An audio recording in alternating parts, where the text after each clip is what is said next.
wọ́n ń bọ nílé Àsẹ́yìn orò orò bá ń ké nílé Ìṣẹ̀yìn wọ́n ní kí bàbá kókù lọ kó o sì kárùn lọ Àgbájé o tálẹ́ni tí ó wó ṣùṣù tí ó ní kóró wá bóhun kó lè bàbá òun lọ ìkọ́lé lẹ́nìyàn ọmọ orò tí kú nàmùnàmù ọmọ bóró mi ò pagi bóró mi ò pọ̀pẹ́ bó bá ṣe kí bàgùdá nìkan lóró nílé ìpa ẹ̀jẹ̀ kó máa pa lọ ẹ̀yìn lọ́mọ àrùn méjì ń bàjẹ́ ọ̀nà àwọ̀ egúngún lóbìnrin lè ṣe nínú ilé yín àwọ̀ gẹ̀lẹ̀dẹ́ lóbìnrin lè mọ̀ ọjọ́ tóbìnrin bá fojú korò nílé yín orò ni ó gbé ọmọ Àsẹ́yìn orò nígbà ní mọ́lẹ̀ ẹkùn ọjọ́ òtòjọ́ tí mo ní kán wá fojú ta hàn mí nínú ilé bàbá rẹ̀ bàbá yìí ní kí n mógún orógbó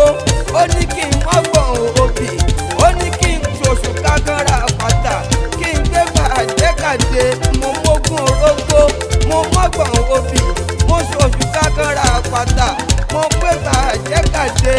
kàkà kí wọ́n fojú ta hàn mí kọ́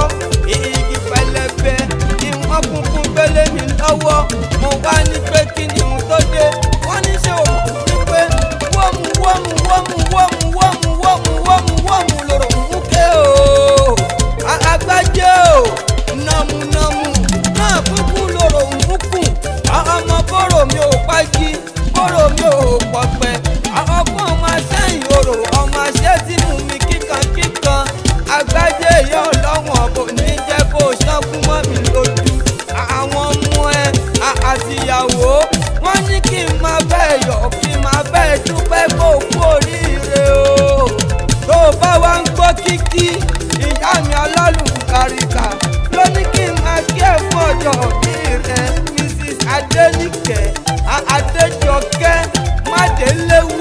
Mádéléwí ló ní kémi àjẹun dẹ́kun kí n kí ẹ fún ọjọ́ òbí rẹ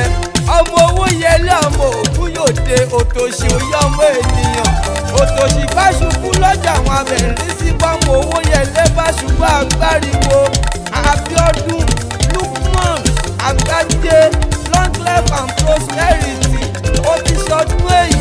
ìgbà ọdún ọjọ́ kan ni lọ́lá Elédùmarè ọba lọ́lá ànábì wa Muhammadu rẹ̀ oníṣẹ́ ńlá o.